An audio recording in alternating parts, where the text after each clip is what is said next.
Bumba baby. Welcome back, everyone. My name is Patrick. You're watching the Fanatic Rundown. It did not look good in this hockey game from the first period. A 3-0 deficit for the Edmonton Oilers. They were being completely run out of the building by the Panthers. I was going into this game saying the Oilers were going to give their best possible effort. I don't know if we ever really saw it to the full extent at any point in this hockey game, but the second period was as close as we got to that because the Edmonton Oilers came storming back, tying this game 3-3 in the third period. Jake Wallman, with just minutes to go, puts the Oilers up 4-3 with an absolute blast. It looked like the Oilers were going to close it out, but the Florida Panthers tie it in the final minute, and then Leon Draisaitl wins it in overtime, 5-4 for the Edmonton Oilers tonight. They have tied the series 2-2 heading back to Edmonton. We know games 5 and 7, if necessary, will be played at Rogers Place. So this best of 3 that we find ourselves in will have, if they play the full 3 games, 2 games in Edmonton. The Oilers absolutely have to take advantage of this. Like I said, they did not come into tonight with their best possible effort like I predicted. It was very disappointing in the first. It looked like the Edmonton Oilers might get just, like I said, blown out of the building tonight. But thankfully, this team, as we know, it doesn't quit. You can never fully count out the Edmonton Oilers, and the Oilers found a way to come back tonight with an amazing effort in the second period. The Oilers were outshot 17-7 in the first period as they went down 3-0, and then responded by outshooting Florida 17-10 in the second. Florida outshoots them 9-7 in the third.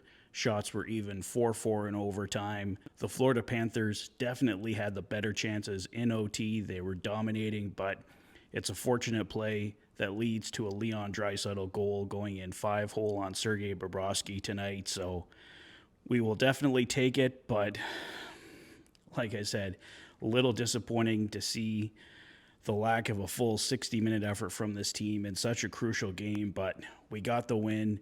We can celebrate tonight, so let's see it in Game 5 back in Edmonton on Saturday night. The Edmonton Oilers definitely still have a lot more to give in this series, but fortunately, unlike last year, they find themselves tied 2-2.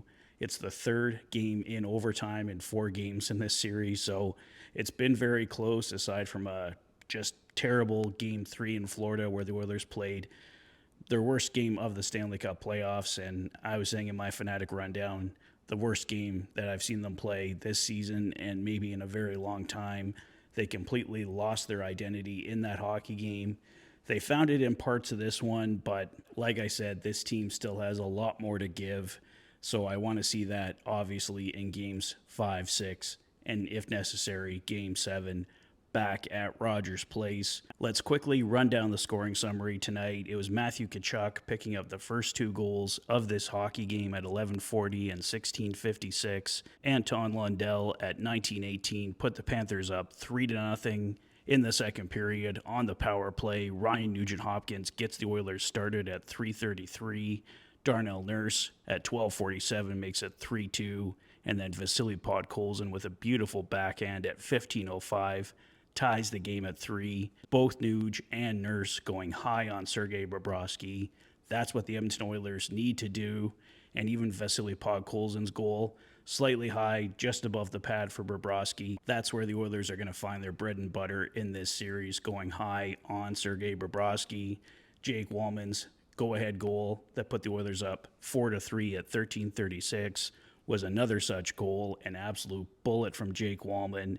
And then Sam Reinhart at 19:40 in a scramble in front of the Oilers net finds the tying goal for the Florida Panthers to force overtime.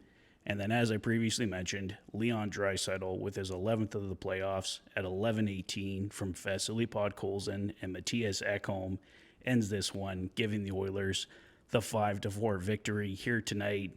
Following the Panthers going up 3-0 in the first period, Calvin Pickard comes in for the Edmonton Oilers, delivers 2 solid periods and some fantastic saves in overtime as well. basically only gives up the tying goal for the Panthers on a shot that he had no chance on. I don't really like a lot of the blame falling on Stuart Skinner for this one. He was completely hung out to dry in that first period by the Oilers. They were terrible. He still made a bunch of huge saves. It could have easily been more than 3-0 for the Panthers. So it's a hard one for Stuart Skinner, but at the same time, Calvin Pickard comes in and plays a fantastic hockey game for the Edmonton Oilers. So this could very well lead to Calvin Pickard getting the start in Game 5 back in Edmonton on Saturday. We'll see how it goes. I don't see head coach Chris Knobloch necessarily blaming Stuart Skinner, as he mentioned, after Game 3. But at the same time, you have to look at the performance of Calvin Pickard as well. So it will certainly be a conundrum as to who the Oilers start in Game 5, but both goaltenders, I think if Stuart Skinner had gotten a better start from his team, could have very easily been the winning goaltender tonight. But at the same time, Calvin Pickard, also excellent, made some key saves at some key moments for the Edmonton Oilers to pick up this victory here tonight. So definitely a lot to contemplate for the coaching staff over the next couple days.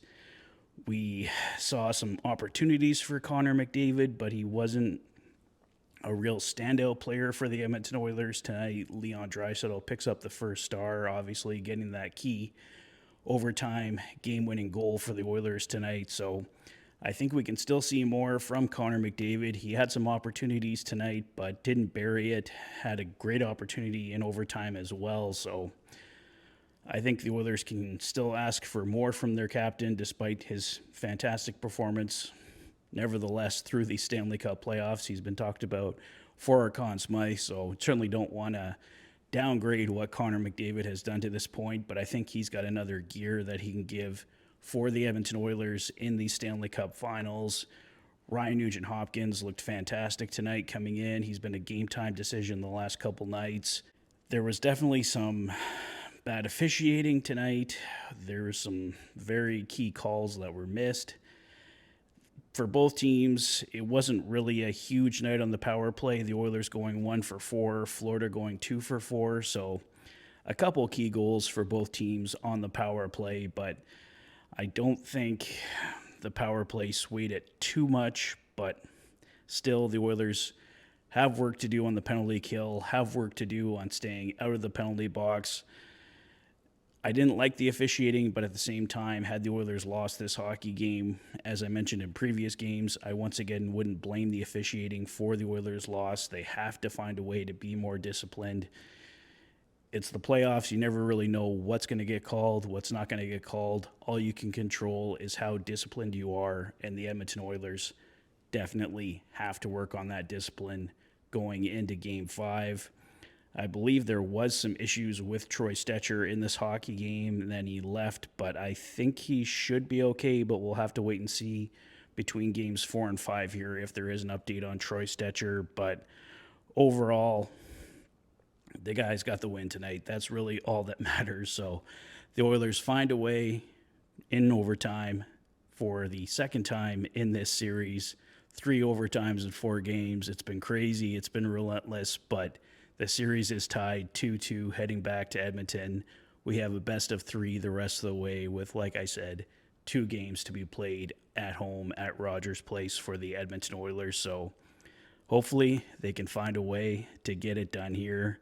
They are officially halfway there, 2 wins away from that Stanley Cup. So I think that's all I have to say on this one, guys. Let me know your thoughts on the big Game 4 overtime win in the comment section below.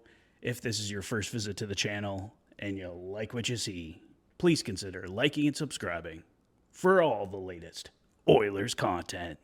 You've been watching the Oilers Fanatic. Thanks for being a fan.